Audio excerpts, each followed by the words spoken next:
I talked about J.R.R. Tolkien in my last video, but to really understand him and his work and the works of his friend C.S. Lewis, the two great 20th century Oxford-based writers, you have to start with World War I and the imprint that left on him. At least that's the view of Joseph Loconte and his book, Hobbit, A Wardrobe in a Great War, which I'm borrowing from a bit for this video, so thank you for that. Lewis and Tolkien were both officers, second lieutenants in the British Expeditionary Forces in the First World War. Tolkien fought at the Battle of the Somme. Lewis spent 6 months in trench warfare in the winter. Now, the First World War was the first war where the Industrial Revolution was applied to conflict. 1 in 8 British soldiers died, and Tolkien said it by the end of the war, all but one of his friends were dead.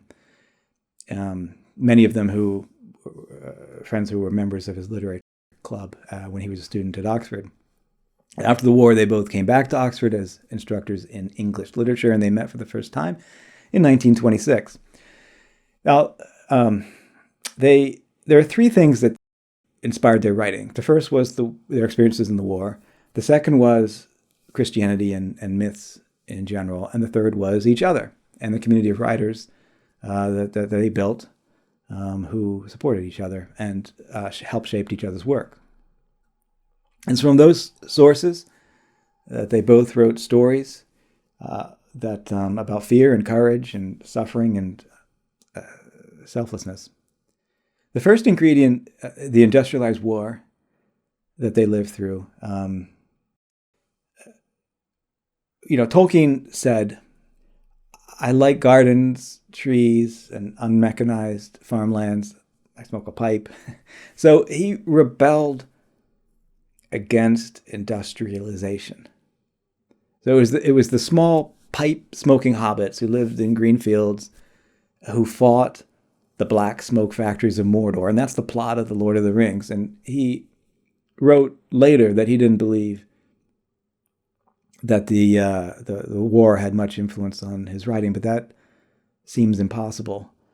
But even if that's true, industrialization certainly was a major influence. He was born in South Africa. He grew up with monkeys and nature.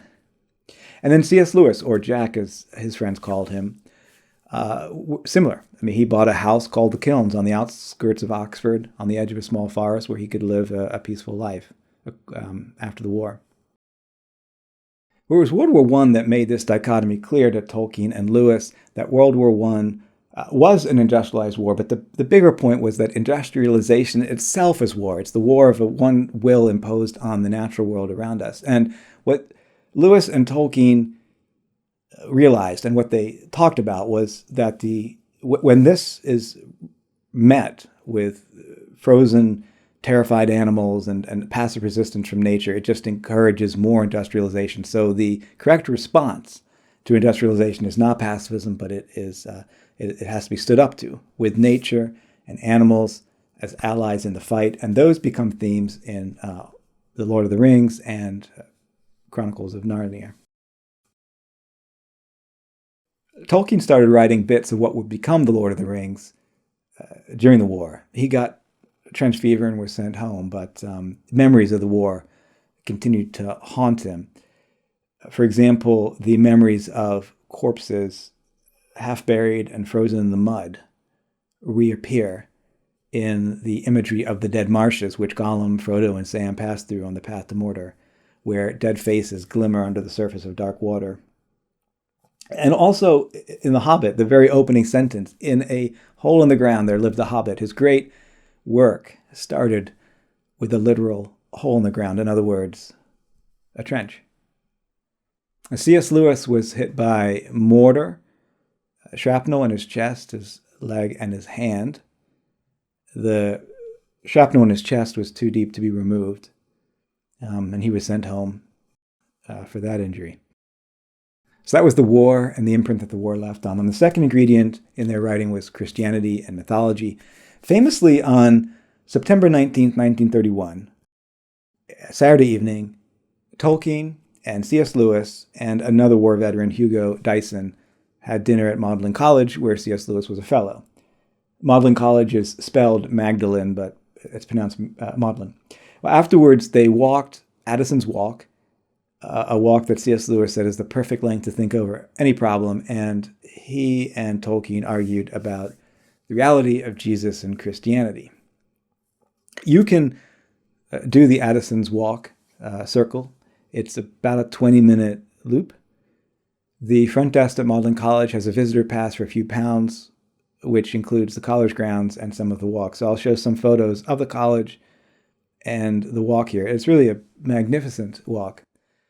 Now, the exact argument that the two of them had is not recorded, of course, but it probably was something along the lines of C.S. Lewis saying, sure, Jesus existed, but all of that other tomfoolery about the virgin birth, the magic healings, apparitions, and so forth is on exactly the same footing as any other mythology, to which Tolkien might have responded something along the lines of, first, mythologies are not tomfoolery. They are versions of the truth that the storyteller is built upon to shed light on some of the most humane moments of our nature. Yes, myths are fantastical, but they are anchored in a greater truth. But Christianity, though, is different from other myths. And this would have been Tolkien's main point, because it is the only myth where God returns to rescue his people. And in doing so, he is rescuing a man who actually existed. In other words, because the mythology of Christianity was specific to a real man, it's unique in that way, and therefore it's not so much a myth, but a literal truth. Anyway, Christianity gave them both faith and belief that turned their grief following the war into imagination and storytelling. And the Christian message that life is one overwhelming challenge after another is the scaffolding for their work. The Hobbit, The Lord of the Rings, and the Chronicles of Narnia. These stories all follow unlikely heroes who are heroes because they push on day after day with hope and determination against a hostile world that keeps testing them. I believe C.S. Lewis's rooms were in the corner of this building here at Magdalen College. Well, myths in general were an influence. Myths inspired them. For Tolkien, the Old English epics like Beowulf and the goblin folklore of the Middle Ages. For C.S. Lewis, it was Roman works like the Aeneid. So that walk was 1931. Tolkien published The Hobbit in 1937. C.S. Lewis published Out of the Silent Planet in 1938. They would read bits of their writing to each other in their offices, and over time they also met in a pub in Oxford called The Eagle and the Child. And that brings us to the third ingredient, which was each other. J.R.R. Tolkien once said, "But for Jack's interest and unceasing eagerness for more, I should never have brought The Lord of the Rings to a conclusion." Tolkien died in 1973 and is buried in Wolvercote Cemetery in North Oxford. This is his gravestone here. I visited his house in Oxford in my last video. I'll visit C.S. Lewis's house in the next one. See you then.